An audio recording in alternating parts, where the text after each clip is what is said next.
HS 300 Principles of Management. Next topic we can see about the modern management approaches. So this modern management approaches sees the organization as a complex system.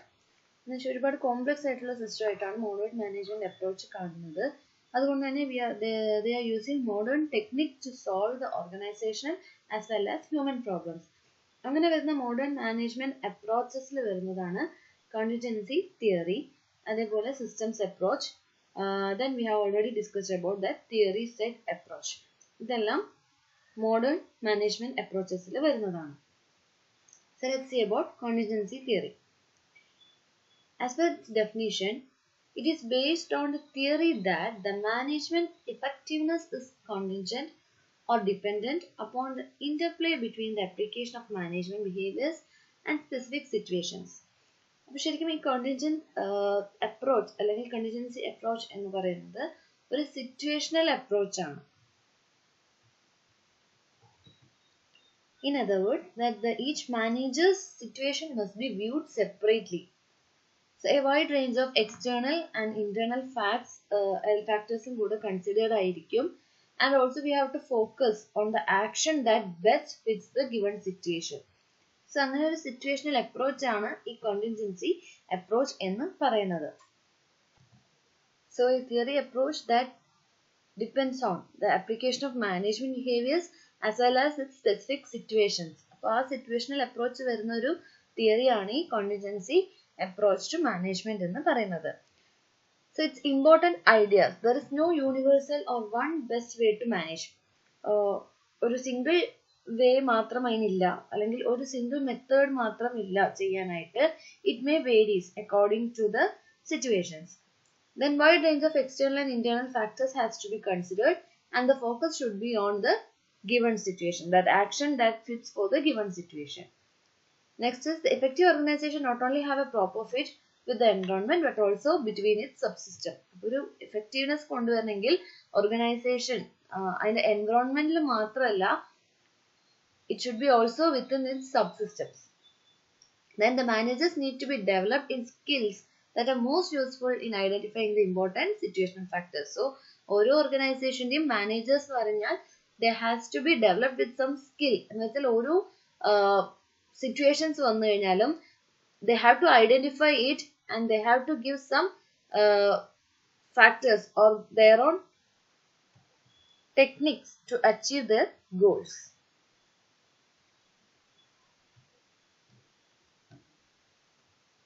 The needs of an organization are better satisfied when it is properly designed and the management style is appropriate both to the task undertaken and the nature of the work group.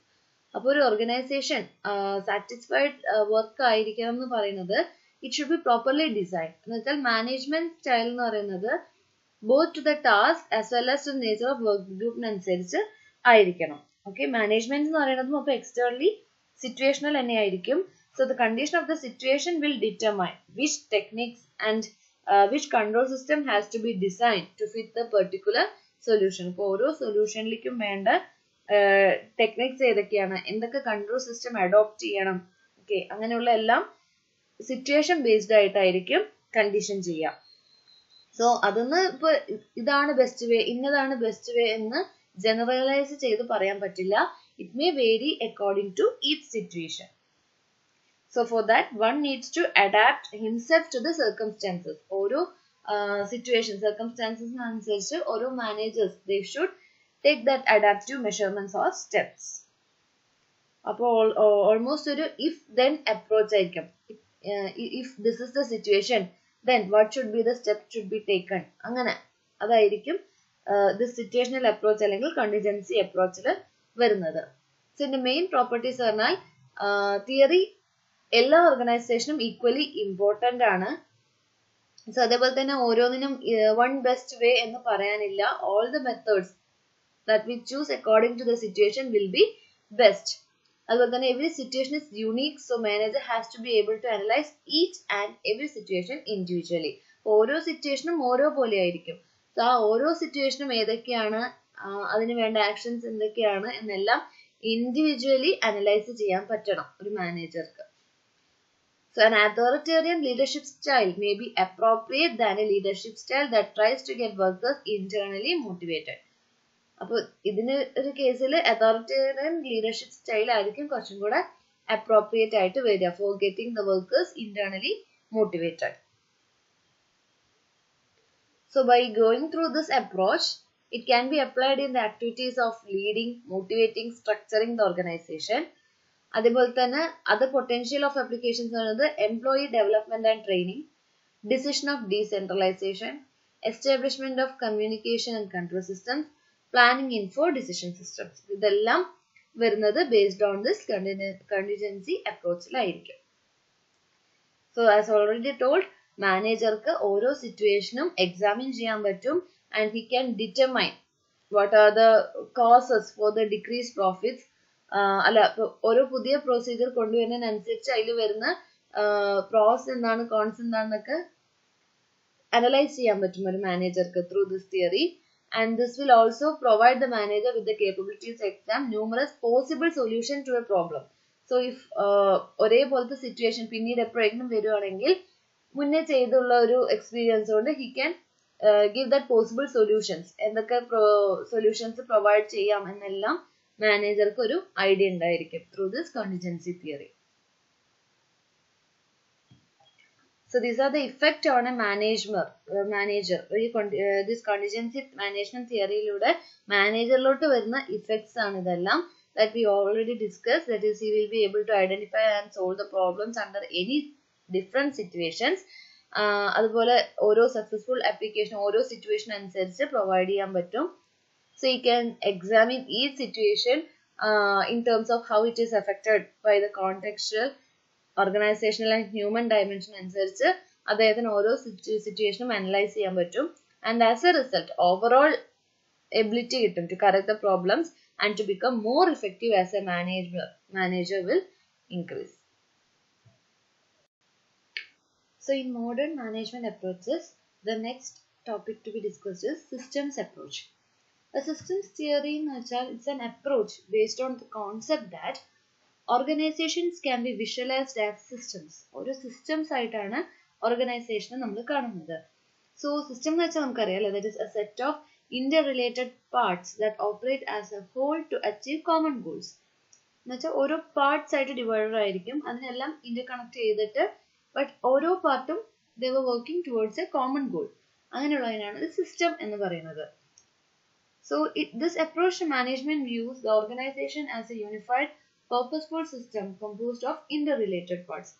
So അതുകൊണ്ട് തന്നെ there will be a proper communication or interaction between the each elements. ഓരോ സിസ്റ്റത്തിലുള്ള ഓരോ parts അല്ലെങ്കിൽ ഓരോ elements ആയിട്ടും proper communication and interaction ഉണ്ടായിരിക്കും. So this also helps the manager to see the organization as a whole as well as to the external environment. എല്ലാത്തിലും connected ആയിട്ട് ഒരു ഓർഗനൈസേഷനെ ഒരു മാനേജർക്ക് കറക്റ്റായി വ്യൂ ചെയ്യാൻ പറ്റും. It also helps to identify the impact of the decisions on all other departments and the entire organization. So ഓരോ ഓർഗനൈസേഷനിലെ എല്ലാ ഡിപ്പാർട്ട്മെന്റും തമ്മിൽ ഇന്റർകണക്റ്റഡ് ആയിരിക്കും. സോ ഓരോ ഡിപ്പാർട്ട്മെന്റ്സും എടുക്കുന്ന ഡിസിഷൻസ് എല്ലാം മാനേജർക്ക് കംപ്ലീറ്റ്ലി ഓറിയന്റ് ചെയ്യാൻ പറ്റും by this systems approach. And they must intertwine their department with the total organization and communicate with all other departments, employees and with each other.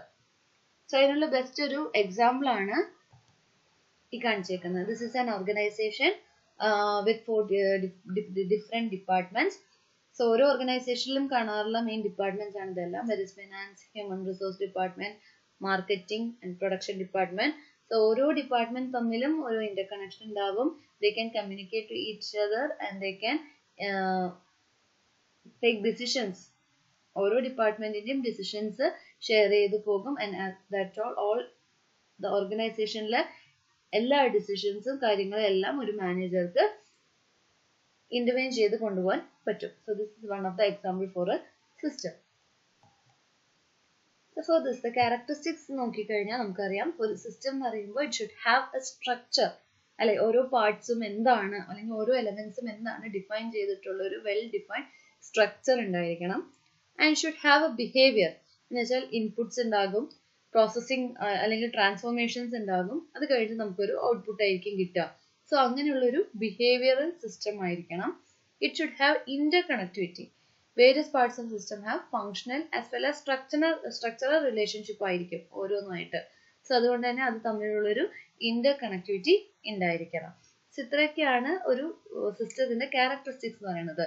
So അങ്ങനെ ഒരു well defined structure, behaviour ഒക്കെ ഉണ്ടാവണമെങ്കിൽ അതിന്റെ main key concepts ആണ് തന്നേക്കുന്നത്. It should have a subsystems, synergy, then the system can be either open or closed, then the flows എന്ന് പറഞ്ഞാൽ transformation process ആണ്, then feedback. ഇത്രയാണ് ഒരു സിസ്റ്റത്തിന്റെ സ്ട്രക്ചറിൽ വരുന്ന കീ കോൺസെപ്റ്റ്സ് എന്ന് പറയുന്നത്. സോ നമുക്കറിയാം സിസ്റ്റം എന്ന് പറഞ്ഞാൽ എന്താ പറയുക, made up of many parts ആണല്ലോ. ഓരോ പാർട്ടിന്റെയും ഇന്റർകണക്റ്റഡ് ആണ് സിസ്റ്റം എന്ന് പറയുന്നത്. സോ അങ്ങനെ വരുന്ന ഓരോ പാർട്സിനെ പറയുന്ന പേരാണ് സബ്സിസ്റ്റം എന്ന് പറയുന്നത്. ഇനി ഞാൻ പറഞ്ഞു system can either be open or closed. ഇപ്പോൾ ഒരു ഓർഗനൈസേഷൻ എന്ന് പറയുന്നത് if it interacts little with its external environment, എന്നുവെച്ചാൽ നമ്മുടെ ഔട്ട്സൈഡ് എൻവിറോൺമെന്റുമായിട്ട്, and therefore receives little feedback, then it is called as a closed system. ഇപ്പോൾ ഒരു ഓർഗനൈസേഷൻ എക്സ്റ്റേണൽ എൻവിറോൺമെന്റുമായിട്ട് ഇന്ററാക്ട് ചെയ്യുന്നു, അത് മാത്രമല്ല എക്സ്റ്റേണൽ എൻവിറോൺമെന്റിൽ നിന്ന് എന്തെങ്കിലും ഇൻഫർമേഷൻസോ അല്ലെങ്കിൽ ഡിസിഷൻസോ റിസീവ് ചെയ്യുന്നു, and that is giving again to the input. Means അങ്ങനെ ഒരു ഫീഡ്ബാക്ക് സിസ്റ്റം അവിടെ വരുന്നുണ്ടെങ്കിൽ then that type of system is called as closed system. അതല്ല an open system എന്ന് പറഞ്ഞാൽ it interacts only with its own environment ആയിരിക്കും. ഒരു ഓർഗനൈസേഷന്റെ ഉള്ളിൽ നിന്ന് തന്നെ interaction മാത്രമേ ഉള്ളൂ, ഫീഡ്ബാക്ക് വരുന്നില്ല എന്നുണ്ടെങ്കിൽ that type of system is called as an open system. Then we know that the output of a system is always more than the combined output of its parts. അല്ലെ, ഇപ്പോൾ ഓരോ ഡിപ്പാർട്ട്മെന്റിനും ഓരോ output ഉണ്ടാകും, അതിന്റെ എല്ലാം combined ആണ് നമുക്ക് overall output ആയിട്ട് വരിക. Okay, that is called as synergy. So in organisational ടേംസിൽ പറയുകയാണെങ്കിൽ synergy means that as separate departments within the organizations cooperate and interact, they become more productive. ഒറ്റയ്ക്ക് നിന്ന് ചെയ്യുന്നതിനെക്കാട്ടിലും അവർ ഒന്നിച്ച് ഇന്ററാക്ട് ചെയ്ത് കോപ്പറേറ്റ് ചെയ്ത് ഓരോ ഡിപ്പാർട്ട്മെന്റും കൊണ്ടുവരുന്ന ഔട്ട്പുട്ട്, അതിനെയാണ് എന്ത് പറയുന്നത്, സിനർജി എന്ന് പറയുന്നത്. Then flows, it is a transformation process, and the energy or information or whatever it may be, it has to be transformed. അല്ലെ, ഒരു ഡിപ്പാർട്ട്മെന്റ് ടു അതർ ഡിപ്പാർട്ട്മെന്റിലേക്ക് by using any resources or materials, money, technology, people, എന്തൊരു resource ആയാലും the decisions or well as outputs എല്ലാം transform ചെയ്യുന്ന, that is all called as flows എന്ന് പറയുന്നത്. ഇത്രയാണ് കീ ഫാക്ടേഴ്സ് അല്ലെങ്കിൽ key concepts in a system. Next is the features of a system approach. So നമുക്കറിയാം organisation നമ്മൾ പറഞ്ഞു it consists of many interrelated as well as interdependent parts or subsystems ആണ്. So ഓരോ സബ്സിസ്റ്റവും തനിയായിരിക്കും, and that has to be studied in their interrelationships. തമ്മിൽ ഒരു interrelationships ഉണ്ടായിരിക്കണം. Then the organization is responsive to environmental effect. environmental എന്ത് changes വരുന്നോ അതിനനുസരിച്ചുള്ള changes ആ ഓർഗനൈസേഷനിൽ ഉണ്ടാകും. And as a system, an organization draws the input, അല്ലെ, that can be energy, information അല്ലെങ്കിൽ മെറ്റീരിയൽസ് എന്നൊക്കെ പറഞ്ഞു. ഒരു ഓർഗനൈസേഷൻ ഇൻപുട്ട് ഡ്രോ ചെയ്യും from its environment and it transforms these inputs. ഈ ഇൻപുട്സിനെല്ലാം ട്രാൻസ്ഫോം ചെയ്തിട്ട് it will return the output to the environment itself. അതാണ് അതിന്റെ ഗുഡ്സ് ആൻഡ് സർവീസസ് എന്ന് പറഞ്ഞു വരുന്നത്. That is it does inputs from the environment, it gives the necessary transformation and returns to the environment as output. So ഇത് ഇങ്ങനെ വരുന്ന systems പറഞ്ഞത് നമ്മൾ ഓൾറെഡി പറഞ്ഞു ക്ലോസ് സിസ്റ്റം ആയിരിക്കും.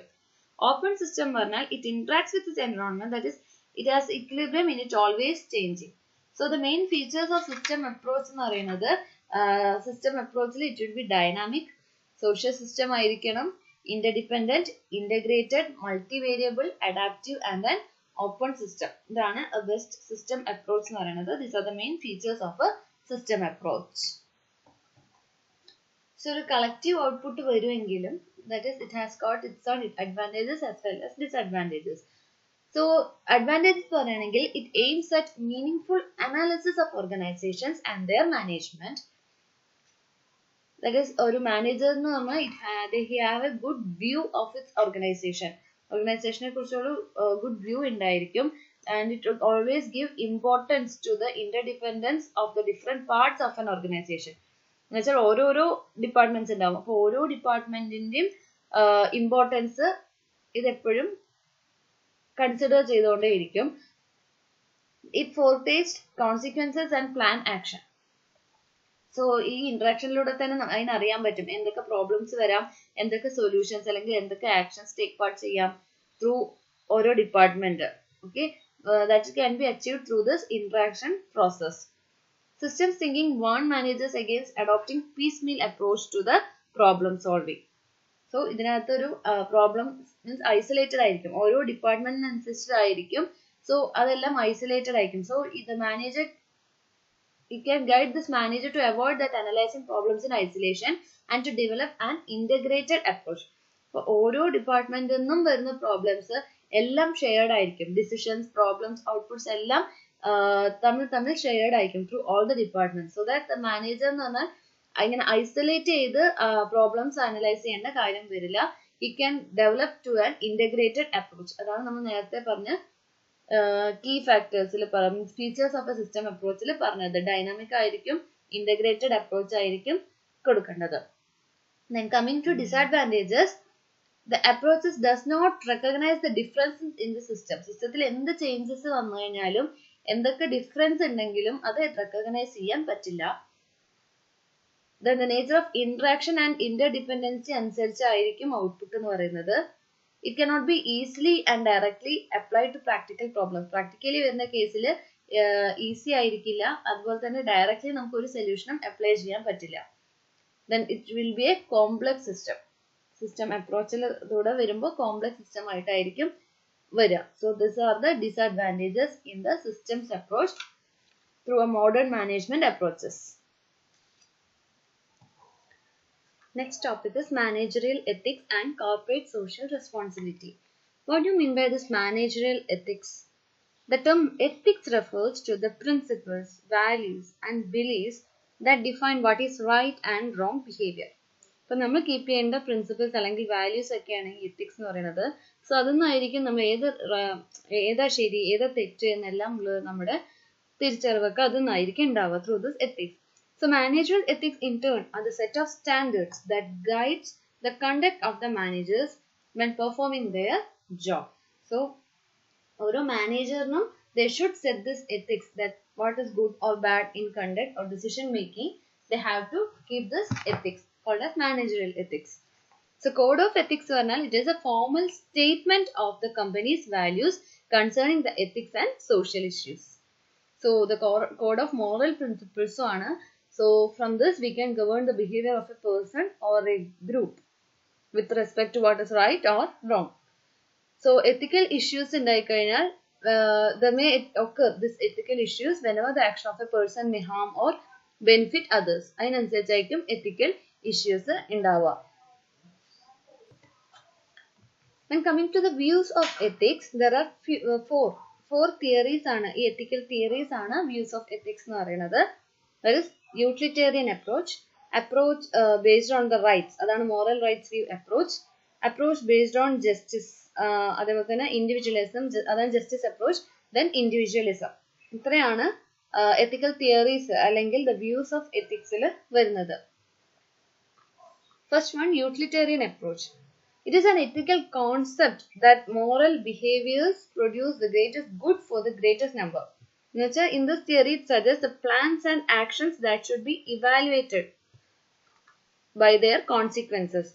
So, എന്തൊക്കെ പ്ലാൻസ് ആണ്, എന്തൊക്കെ ആക്ഷൻസ് എടുക്കണം എന്നുള്ള സജഷൻ എല്ലാം വരുന്നത് through this approach ആണ്.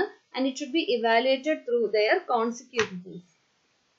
It will evaluate the ethical quality, policies and practices in terms of their effects on the general well-being. മൊത്തത്തിലുള്ള അവരുടെ ethical qualities, policies എല്ലാം വെച്ചിട്ടായിരിക്കും decision makings, alternative solutions എല്ലാം കിട്ടുന്നത്. അങ്ങനെയുള്ള ഒരു approach ആണ് utilitarian approach എന്ന് പറയുന്നത്. The next is individual approach. This view contends that acts are more moral and ethical when they promote the individual's long-term interest. അപ്പോൾ ഓരോ ഇൻഡിവിജ്വലിനെയും ലോങ് ടേം ഇൻട്രസ്റ്റ് അനുസരിച്ച് അപ്പോൾ ഓരോരുത്തരുടെയും ഇൻഡിവിജ്വൽ അപ്രോച്ച് ആണ് ദിസ് ടൈപ്പ് ഓഫ് എത്തിക്കൽ തിയറിയിൽ വരുന്നത്.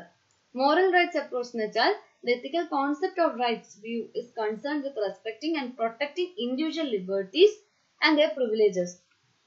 Such as, which is mainly based on the principle that an organization should respect an individual's dignity and right.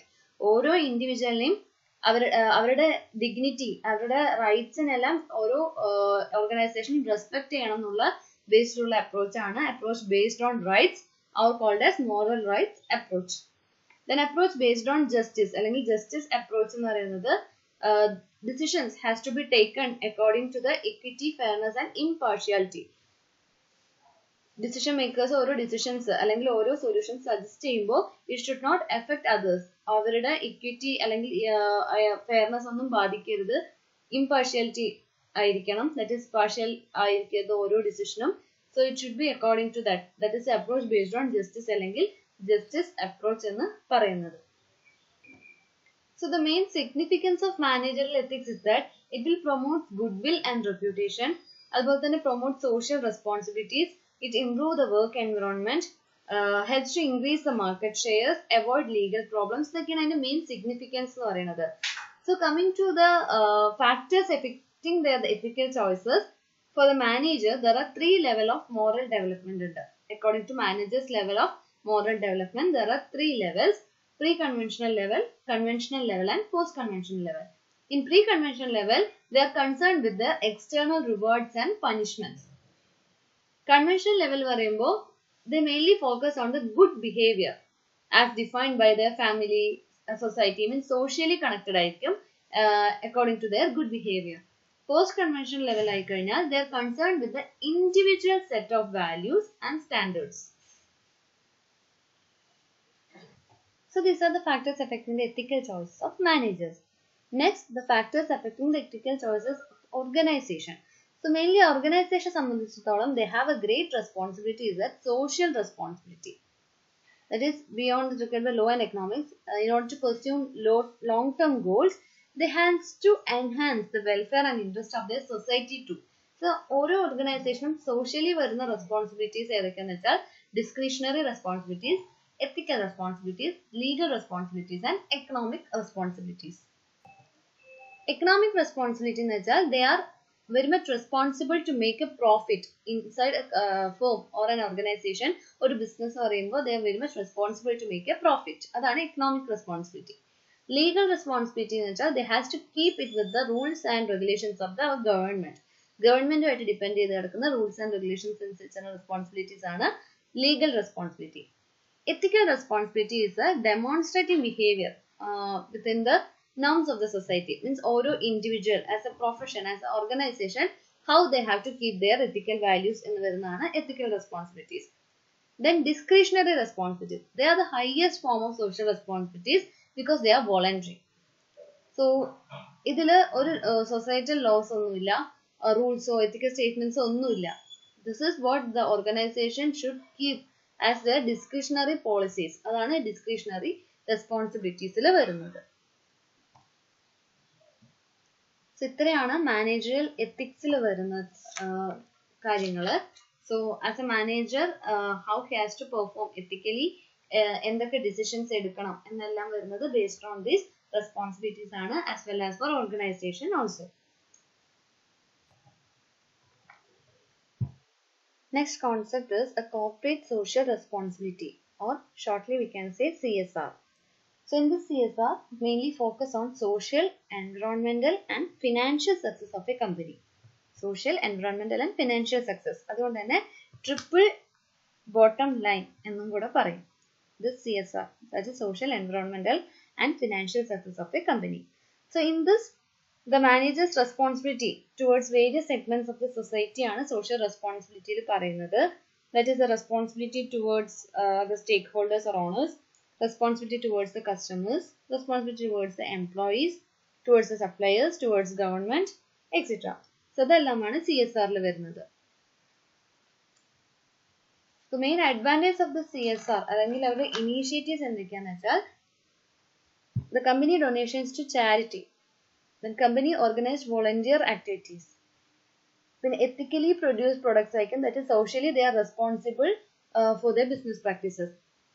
Then cost promotions were the company funded advocacy campaigns.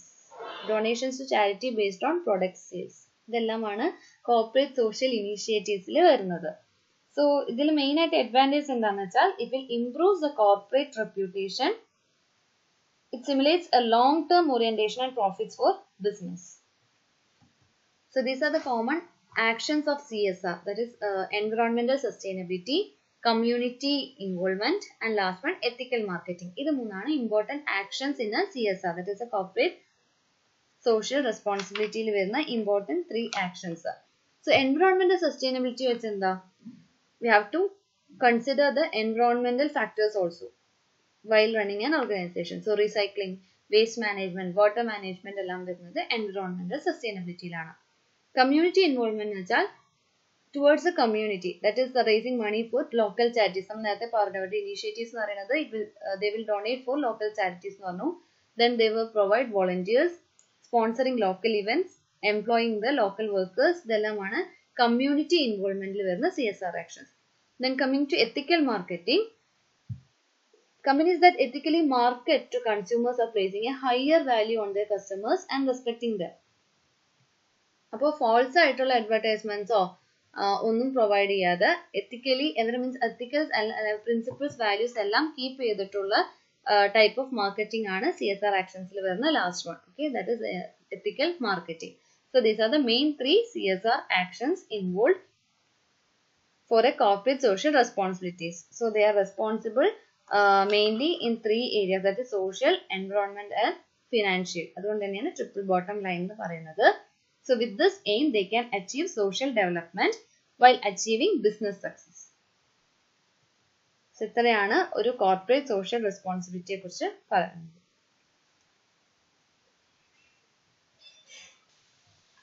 So in India, CSR initiatives എടുക്കുന്ന various corporates ഏതൊക്കെയാണെന്നൊരു example പറയുകയാണെങ്കിൽ Tata companies, അതേപോലെ തന്നെ Bosch.